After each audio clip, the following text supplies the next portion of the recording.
Hello friends, good evening. आज हम अफबाव का सिद्धांत क्लास 10 का मोस्ट इम्पॉर्टेंट क्वेश्चन सीखना चाह रहे हैं कि अफबाव का सिद्धांत क्या है, इलेक्ट्रॉन किस तरह से भरते हैं, आगे किस तरह से बढ़ते हैं, कौन से कक्षक में जाते हैं, तो वो देखेंगे। अफबाव का सिद्धांत ये कहता है कि इस सिद्धांत के अनुसार उपकक्षों में इलेक्ट्रॉनों के भरने का क्रम उनकी बढ़ती हुई ऊर्जा के अनुसार होता है। इलेक्ट्रॉनों के भरने का क्रम उनकी बढ़ती हुई ऊर्जा के अनुसार होता है, अर्थात इलेक्ट्रॉन हमेशा कम ऊर्जा वाले कक्षकों में पहले भरता है, उसके बाद अधिक ऊर्जा वाले उपकक्षों में भरते हैं। पहले कम ऊर्जा वाले में भरता है, उसके बाद बढ़ती हुई ऊर्जा के अनुसार वो भरता जाता है। अब इसको एक एग्जाम्पल से ले तो घर में जब खाना बनता है, छोटे बच्चों को पहले खिलाते हैं, तो कम ऊर्जा मतलब कि छोटे बच्चे यानी कि कम ऊर्जा वाले कक्षकों में पहले भरते हैं। तो पहले किसको खाना खिलाते हैं? छोटे बच्चों को। उसके बाद अधिक ऊर्जा वाले उपकक्षों में भरते हैं, उसके बाद बड़े खाते हैं, यानी कि छोटे को पहले खिलाया जाता है। तो इसको ऐसे याद रख लें जमा के। इस सिद्धांत के अनुसार उपकक्षों में इलेक्ट्रॉनों के भरने का क्रम उनकी बढ़ती हुई ऊर्जा के अनुसार होता है, अर्थात इलेक्ट्रॉन हमेशा कम ऊर्जा वाले कक्षकों में पहले भरता है, उसके बाद बढ़ती हुई या उससे अधिक वाले ऊर्जा वाले उपकक्षों में भरते हैं। अब इनका क्रम क्या है?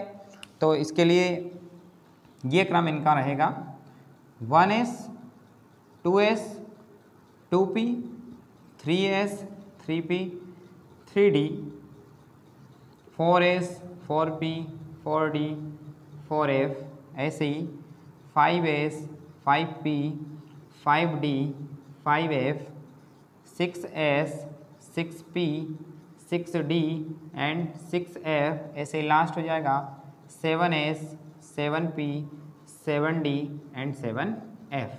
SPDF अगर कोई प्रश्न कर रहा है तो पेन लेकर के इसको साथ साथ बनाएं ताकि इसको सीखते भी जाएं। ये 1s 2s 2p 3s 4s 5s 6s, इन s उपकोष में ज़्यादा से ज़्यादा 2 इलेक्ट्रॉन प्रवेश कर सकते हैं। ये p होते हैं कक्षक, इनमें ज़्यादा से ज़्यादा 6 इलेक्ट्रॉन प्रवेश कर सकते हैं। d के अंदर 10 इलेक्ट्रॉन प्रवेश करते हैं और f के अंदर ज़्यादा से ज़्यादा 14 इलेक्ट्रॉन प्रवेश कर सकते हैं। तो इनमें कम ऊर्जा वाला कौन है? तो सबसे कम ऊर्जा वाला कक्षक देखें तो सबसे कम ऊर्जा वाला कक्षक है 1s, मतलब सबसे पहले इलेक्ट्रॉन किस में भरेगा? तो 1s में। तो इनका क्रम क्या होगा? इनका क्रम कैसे बढ़ते हुए कम ऊर्जा से, तो सबसे पहले आ जाएगा 1s, उसके बाद फिर किस में प्रवेश करेगा? तो 2s, उसके बाद आ जाएगा 2s, पहले इसको बना लेते हैं। उसके बाद कहाँ आएगा? 2p 3s, ठीक है, 2p उसके बाद 3s, ठीक है। उसके आगे बढ़ेंगे तो किस में आएगा? 3p में आएगा, उसके बाद 4s में प्रवेश करेगा, 3p फिर 4s, और आगे बढ़ेंगे 3d में, 4p में, 5s में, उसके बाद बढ़ें तो 3d 4p एंड 5s, और आगे बढ़ें तो इनमें इलेक्ट्रॉन प्रवेश करेगा यानी कि 4d में जाएगा, उसके बाद 5p में आएगा, उसके बाद 6s में आएगा। फिर इनके आगे बढ़ेंगे तो इस तरह से इलेक्ट्रॉन प्रवेश करेंगे, इस तरह से इलेक्ट्रॉन प्रवेश करेंगे और इस तरह से इलेक्ट्रॉन प्रवेश करते जाएंगे। अभी इनके इलेक्ट्रॉनों की खोज हुई नहीं है, लेकिन अगर इनसे आगे अगर इलेक्ट्रॉन आते हैं तो वो इनमें ही प्रवेश करेगा। यानी कि कम ऊर्जा वाले कक्षक 1s में, फिर 2s में, फिर 2p में, फिर 3s में, फिर 3p में, फिर 4s में, फिर 3d 4p 5s 4d 5p 6s 4f 5d 6p 7s, इनमें प्रवेश करता जाएगा। मतलब कम ऊर्जा वाले कक्षकों से ज़्यादा ऊर्जा वाले जो कक्षक आते जाएंगे उनमें इलेक्ट्रॉन प्रवेश करेगा। अब इनका एक इलेक्ट्रॉनिक विन्यास, इसमें डॉट डॉट डॉट मतलब कि बाकी के सारे आ गए, है ना। बाद में लिख पाएंगे या लिख देते? चलो, कहाँ गए थे? 6s में, कहाँ आएगा इसके बाद? 4f 5d 6p 7s, इसके बाद आ जाएगा 5f फिर 6d and 7p dash dash, इनमें इलेक्ट्रॉन भरेगा। अब इनका एक दो इलेक्ट्रॉनिक विन्यास करके हम देख लेते हैं। तो देखें, सबसे पहले हाइड्रोजन का इलेक्ट्रॉनिक विन्यास। तो अगर हमें अफबाव के सिद्धांत के अनुसार इलेक्ट्रॉनिक विन्यास एग्जाम में क्वेश्चन पूछे तो उसको कैसे सॉल्व करना है? जैसे मान लो हमें दे दिया हाइड्रोजन, हमें पता है इसका परमाणु क्रमांक 1 होता है, तो ये हो जाएगा 1s1, क्योंकि सबसे पहले इसमें इलेक्ट्रॉन प्रवेश करेगा और इसमें कितने ज़्यादा से ज़्यादा 2 इलेक्ट्रॉन प्रवेश कर सकते हैं।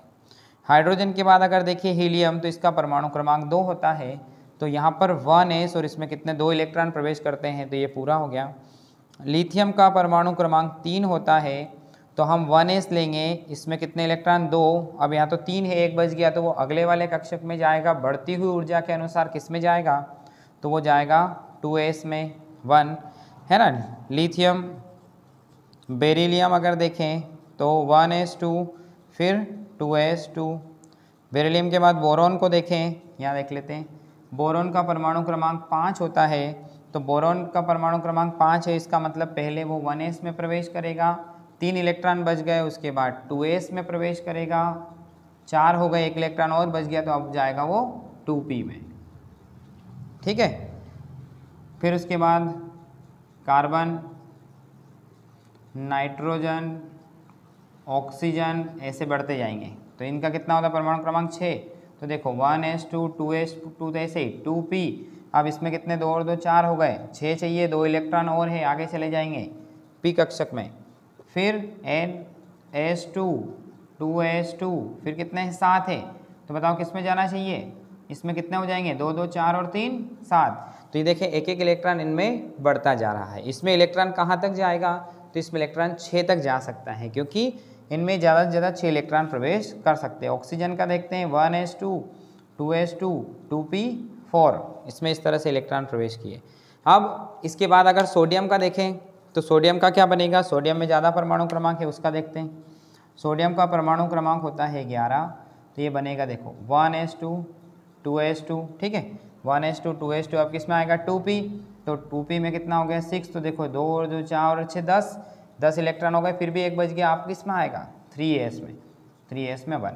यहाँ पर ऊपर इलेक्ट्रॉन जो है इनको गिन के हमें बराबर परमाणु क्रमांक तक ले जाना है। तो कोई सा भी बड़ी संख्या हो, हमने जो पूरी टेबल पढ़ी है मेडलिप की जो आवर्त सारणी, सॉरी आधुनिक जो आवर्त सारणी है उसके SPDA ब्लॉक के जो तत्व थे उनको बनाने सीखा था हेलिना की से फरियाद। तो इनमें कोई सा भी तत्व आज उनका हम परमाणु क्रमांक पता करके उसका इलेक्ट्रॉनिक विन्यास कर सकते हैं।